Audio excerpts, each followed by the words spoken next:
Okay, guys. Today we are moving on to our next topic, which is known as Bleeding Kansas. Before we start, though, I have something very important to discuss, and that is I've had some kids ask me, especially my third period class, how Kevin is doing. So I just wanted to bring him in and show you that Kevin's still alive. He's doing just fine. I made sure I brought him home so that he could get water. But anyway, our topic today is Bleeding Kansas, and Bleeding Kansas is definitely a very interesting time in American history. A good argument can be made that the Civil War actually starts here as opposed to Fort Sumter or Bull Run.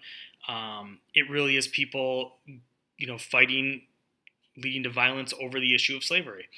It comes directly out of the Kansas-Nebraska Act that we talked about previously, and it's very important that you realize that this is not a good time in our history.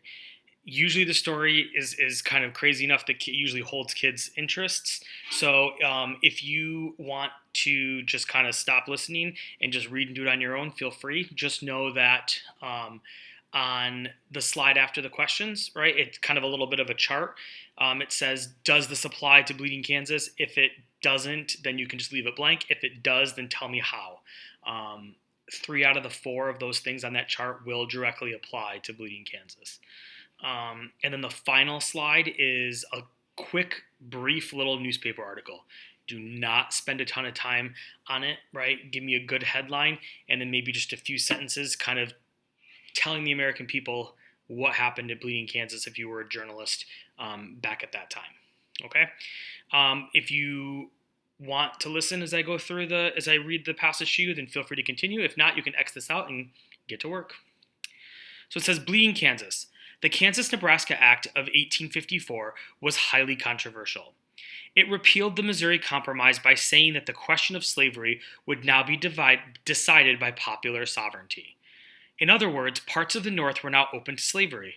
Northerners were outraged, Southerners celebrated.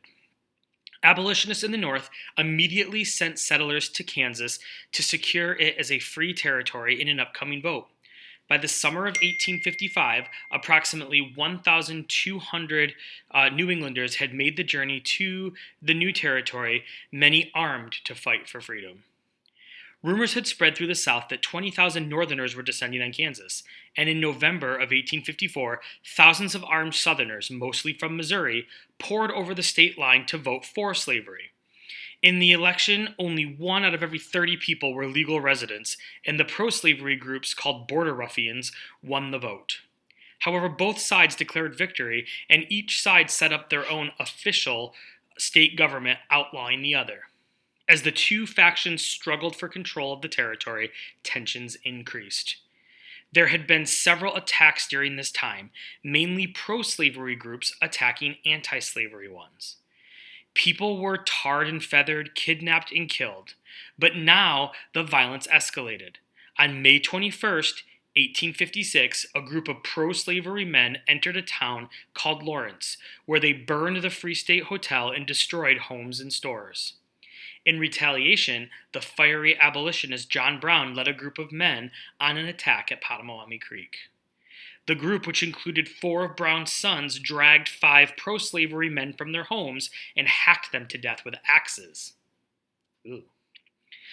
One preacher named Henry Ward Beecher, brother of author Harriet Beecher Stowe, smuggled rifles into Kansas to distribute to anti-slavery settlers.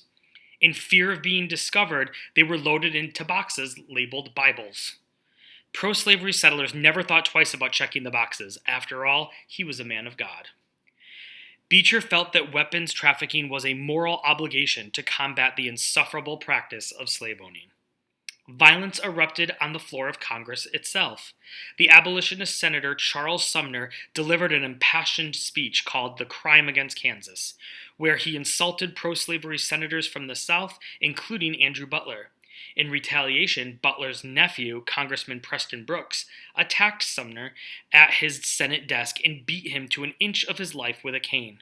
Sumner suffered brain damage and was never the same after the attack.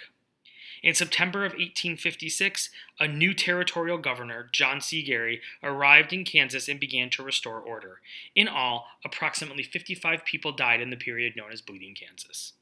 Several attempts were made to draft a constitution, which Kansas could use to apply for statehood. Some versions were pro-slavery, while others called for a free state. Finally, a fourth convention met in July of 1859 and adopted a free state constitution. Kansas then applied for admittance into the Union. However, pro-slavery forces in the Senate strongly opposed its free state status and stalled its admission. Only in 1861, after the southern states seceded and formed the Confederacy, did the state constitution of Kansas gain approval, and Kansas becomes the 34th state. So guys, keep in mind, when you look at a map of the United States, Kansas, right, is kind of right in the middle. It's not really north or south, which is one of the reasons why this kind of back and forth happened, right? And you have this notion of popular sovereignty, which meant that when states wanted to join the Union, they could just simply vote and decide for themselves whether or not they wanted to be free or slaves. Very interesting time period. Go ahead and start answering those questions. Do the chart in the newspaper article. If you have any questions, I will be on Big Blue Button.